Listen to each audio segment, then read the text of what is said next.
Hola, a continuación vamos a hablar de modelos de crecimiento de microalgas de limitación por luz.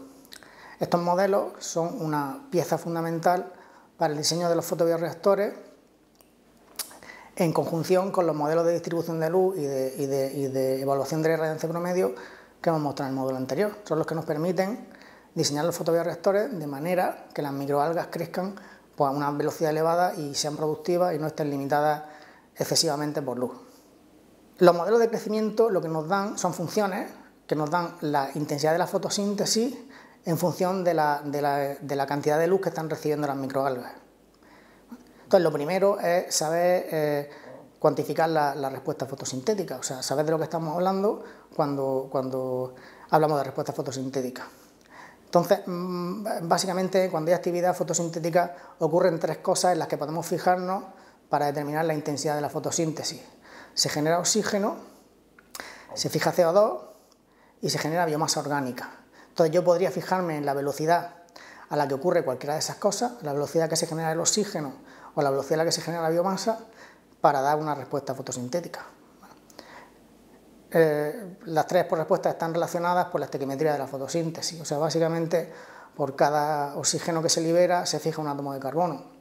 Y si sé la composición elemental de la biomasa, pues sé la biomasa que se está generando. Si os dais cuenta, pues las tres cosas van acopladas, el crecimiento de las microalgas, como pone ahí abajo, entonces pues tanto el consumo de CO2 como la generación de biomasa y la generación de oxígeno pues están perfectamente acopladas. La intensidad de la fotosíntesis podemos medirla como generación de oxígeno o como generación de biomasa. Antes hemos dicho que también podría medirse como consumo de CO2, pero la verdad es que es más difícil y no se suele utilizar. Lo más fácil es medir la generación de oxígeno con electrodos que miden el oxígeno disuelto o la generación de biomasa, tomando muestras de cultivo y viendo cómo varía la concentración de biomasa en función del tiempo. Sí que nos tenemos que destacar que nos interesan estas variables, nos interesan expresarlas por unidad de biomasa. Se llaman variables específicas porque están expresadas por unidad de biomasa. Entonces, la generación de oxígeno, para la intensidad de la fotosíntesis, la expresaríamos como moles de oxígeno generados por gramos de biomasa y la unidad de tiempo. Podéis tomarlo si queréis otras unidades, pero sería cantidad de oxígeno por gramo de biomasa y la unidad de tiempo. Y la generación de biomasa la expresaríamos como gramos de biomasa generados por gramo de biomasa, también en la unidad de tiempo. En el caso de la generación de biomasa, como aparecen los gramos de biomasa o la cantidad de biomasa tanto en el numerador como en el denominador, pues se van y solamente queda tiempo a la menos 1. Y pues esta es una variable característica que se llama velocidad específica de crecimiento y se llama velocidad específica pues, por las razones que os decía, porque está expresada por gramos de biomasa. Bien, ambas están absolutamente relacionadas por la estequiometría de la fotosíntesis, de tal manera que, como sabemos, que cada oxígeno que se genera consume un CO2, una molécula de CO2, y a su vez fija un átomo de carbono, pues, utilizando la composición elemental de la biomasa podemos inmediatamente convertir el oxígeno generado a biomasa generada. Abajo he puesto una tabla en la que se recoge la composición elemental pues, de varias microalgas para demostraros que como son datos conocidos, pues enseguida es fácil de convertir de cualquiera de las dos. O sea, si mido el oxígeno disuelto, perdón, si mido la generación de oxígeno, pues enseguida puedo convertir la generación de biomasa conociendo la composición elemental de la biomasa. Por lo tanto, tenemos que la actividad fotosintética la podemos medir como generación de oxígeno y como generación de biomasa. Como microorganismos y como entes vivos que son, pues la capacidad tanto de reproducirse, que sería la generación de biomasa, como la capacidad de consumir fotones y producir oxígeno, pues están limitadas, porque igual que nosotros, pues hay una cantidad máxima de alimentos que podemos procesar, pues lo mismo le pasa a las microalgas y lo mismo le pasa a todos los microorganismos. Entonces nos encontramos con unos parámetros muy importantes desde el punto de vista de los modelos, que serían pues, las variables máximas, la mu máxima, la velocidad máxima de crecimiento y la generación máxima de oxígeno. Esto nos resulta muy útil pues, porque nos dice hasta qué punto podemos suministrarle luz. Si superamos estos valores, pues obviamente la luz pues, se va a desperdiciar porque más luz de esta pues, no puede consumirse. ¿Vale? Normalmente los microorganismos están produciendo oxígeno, las microalgas están produciendo oxígeno, están generando biomasa por debajo de estos valores máximos, no siempre están al máximo. ¿Por qué ocurre esto? Pues porque existe algún factor limitante. El factor limitante del crecimiento puede ser cualquier nutriente. En el caso de bacterias y levaduras, etcétera, etcétera, pues suele ser un nutriente orgánico, que tiene, pues se acaba, no sé, el azúcar o lo que sea. En el caso de las microalgas, el nutriente limitante suele ser la luz, porque cualquier otro nutriente limitante que pueda presentarse pues es fácil de evitar. La falta de nitrógeno, falta de carbono, es fácil de evitar. Sin embargo, como ya os he dicho antes, la penetración de los alvéolos cultivos es dificultosa y normalmente suele convertirse, pero casi siempre, en el factor limitante, excepto en casos muy concretos. Esta diapositiva nos muestra lo que ocurre normalmente con la intensidad de la fotosíntesis, ya sea expresada como generación de oxígeno como generación de biomasa. Entonces nos encontramos que a baja irradiancia pues tenemos una intensidad que es negativa, porque simplemente pues, no es ni suficiente para mantener la biomasa, y la biomasa tiene unos requerimientos energéticos superiores a lo que se le está suministrando, y entonces pues, disminuye la concentración de biomasa, o incluso se puede consumir oxígeno si tenemos demasiada poca luz. Y a partir de un límite pues, empieza a observarse un crecimiento neto de biomasa y una generación neta de oxígeno, y esto pues, continúa creciendo en una fase que se acerca un poco a la linealidad, hasta que luego, como ya vemos, empieza a saturarse, o sea, empieza el crecimiento de la intensidad con la disponibilidad de luz, empieza a crecer más lentamente, y al final pues, se estabiliza en la respuesta máxima, ya sea expresada como generación de oxígeno máxima o como velocidad específica de crecimiento máxima. Bien, pues la relación que existe entre la curva velocidad específica de crecimiento y radiancia o generación de oxígeno y radiancia, la relación que existe es el modelo de crecimiento. Y lo que queremos es encontrar ecuaciones que nos permitan modelizarlo y expresarlo de forma matemática, porque es muy útil para el diseño. ¿Cómo podemos obtener? Bueno, el primer paso antes de obtener estas curvas, estos modelos, pues sería obtener datos experimentales. Entonces, básicamente, pues es algo bastante sencillo, simplemente midiendo, ponemos unas condiciones determinadas de radiancia conocidas y medimos la evolución del oxígeno frente al tiempo, y de ahí podemos sacar la velocidad la intensidad de la fotosíntesis como generación de oxígeno. Como sabemos la concentración de biomasa que estamos usando, pues podemos sacarlo por unidad de biomasa, o bien midiendo la concentración de biomasa frente al tiempo. Bueno, esto está expresado en la gráfica que aparece, cómo se puede obtener la velocidad específica de crecimiento de valores de concentración de biomasa frente al tiempo, que es un experimento pues, de los más sencillos que os podéis imaginar. Simplemente sería poner un cultivo y ir tomando muestras de vez en cuando y anotar el tiempo y anotar la concentración de biomasa. Bueno, pues de esos datos tan relativamente sencillos pues se puede sacar la velocidad específica de crecimiento y la anotaríamos, y tendríamos un dato de velocidad específica de crecimiento, velocidad específica de crecimiento frente a la irradiancia, a la cantidad de luz que estuviésemos usando, que es lo que nos interesa. Nos interesa obtener datos de intensidad de la fotosíntesis frente a la irradiancia, o sea, frente al nivel de luz que estamos utilizando. Bueno, pues estos son los modelos de crecimiento más sencillos que han aparecido históricamente y que, como estáis viendo, expresan la relación que existe entre la respuesta fotosintética, en este caso expresada como velocidad específica de crecimiento por la letra griega mu, frente a la irradiancia. Entonces, el más sencillo de todos es el de Tamilla, que, si os dais cuenta, se parece al modelo de Monod para el crecimiento de microalgas, o se parece también bastante al modelo de Michaelis-Menten para la cinética enzimática. En su formulación original, el modelo aparece como se muestra a la derecha, pero pues yo me he permitido convertirlo a la forma más estándar, que es la que utilizamos nosotros, la que utiliza casi todo el mundo, con un valor de velocidad máxima y un valor de saturación, que es el I sub K. Otro que podemos resaltar también es el modelo de Van Oorschot, que tiene esa forma utilizando la exponencial. Y otro modelo que también ha sido utilizado y que funciona bastante bien, si me permite la opinión, es el modelo de Blackman, pero que tiene un pequeño defecto, tiene una pequeña peculiaridad, y es que va expresado como dos ecuaciones. Entonces, el modelo de Blackman lo que da es una ecuación antes de la saturación y luego da un valor constante a partir de la saturación. Entonces, los parámetros del modelo de Blackman serían la mu máxima, la velocidad específica de crecimiento máxima, y el valor de la saturación. ¿Vale? Todos estos modelos, estos tres modelos tienen en común que solamente tienen dos parámetros.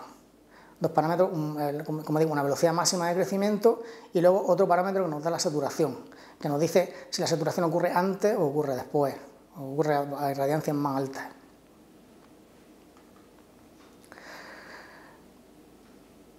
¿Cómo decidimos entre uno u otro? Pues la verdad es que no se puede dar ningún consejo así en general. Básicamente uno lo mejor que puede hacer es representar sus datos y ver si se parecen más a la forma del modelo de Blackman. La forma del modelo de Blackman pues que tiene una zona recta y luego una zona de saturación pues muy clara.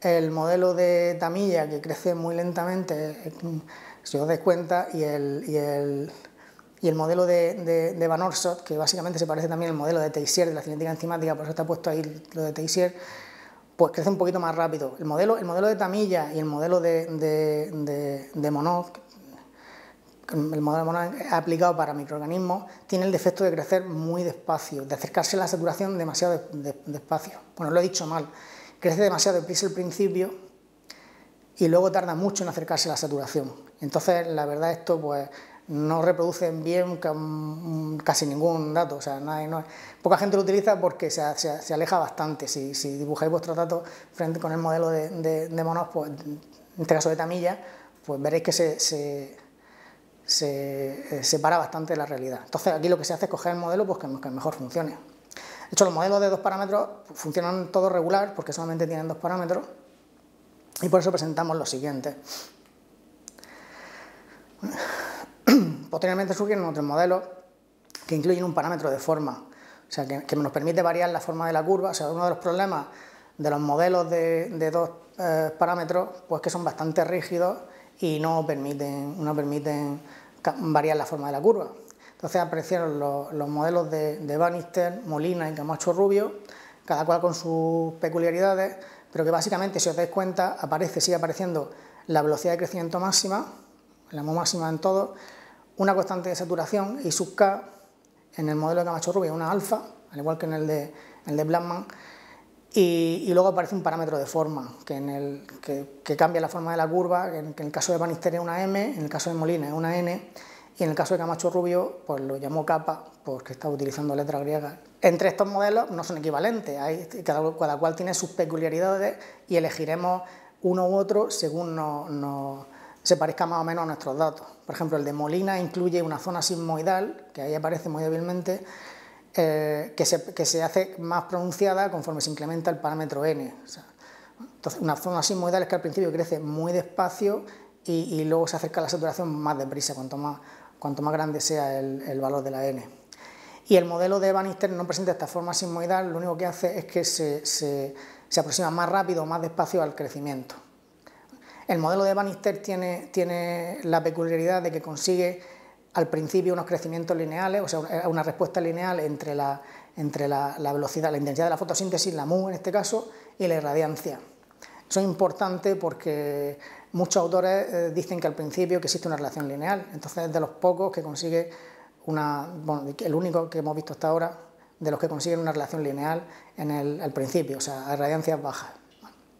Bien, el tercero de los modelos de tres parámetros que hemos presentado es el modelo de Camacho Rubio, que como veis también tiene una zona lineal, en la zona de baja irradiancia, o sea, la relación que existe entre la intensidad de la fotosíntesis y la irradiancia, la disponibilidad de luz, es lineal, y luego llega por una saturación. El parámetro kappa, que es el parámetro de forma, lo que regula es cómo de abrupto es la transición. Cuando kappa es pequeño, la transición es muy abrupta y se forma un vértice. De hecho, cuando kappa igual a 0, el modelo de Camacho Rubio se convierte en el modelo de Blackman, con una ventaja, y es que el modelo de Blackman está expresado por dos ecuaciones, mientras que el modelo de Camacho pues, expresa lo mismo que el modelo de Blackman, pero con una única ecuación, haciendo kappa igual a 0. El modelo de Camacho Rubio, además, tiene la ventaja o la peculiaridad de ser un modelo mecanístico, y esto lo que quiere decir que se ha deducido pues, teniendo en cuenta la fisiología de las microalgas. Entonces, pues, el parámetro alfa, que es la saturación, aparte de expresar a qué irradiancia se satura el crecimiento, pues también tiene un significado fisiológico relacionado con el funcionamiento interno del metabolismo de la microalga, entonces nos da algo más de información. Los modelos de Bannister y de Molina son empíricos, o sea, simplemente cogen unos parámetros de ajuste y si funcionan, funcionan, pero no le atribuyen ningún significado fisiológico. Entonces hemos presentado varios modelos, algunos de 2 y otros de 3 parámetros, y daros cuenta que nos faltaría, para poder utilizar los modelos, nos faltaría obtener los parámetros, o sea, la mu máxima, la velocidad específica de crecimiento máxima o la generación de oxígeno máxima, y los datos de saturación y de forma. ¿Cómo podemos hacer esto? Pues esto lo hacemos con datos experimentales. Básicamente lo que haríamos, o sea, lo que queremos para poder obtener parámetros para estos modelos, queremos datos de respuesta fotosintética, ya sea generación de oxígeno o velocidad de crecimiento, frente a diferentes irradiancias.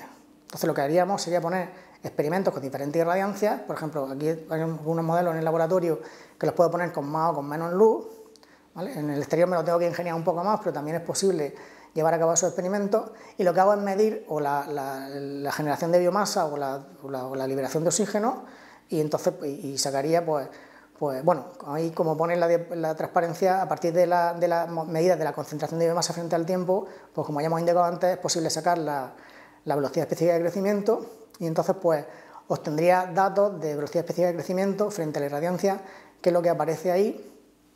Y una vez que tengo los datos, que ya aparecen representados como puntos, pues yo lo que tendría que intentar es hacer una regresión.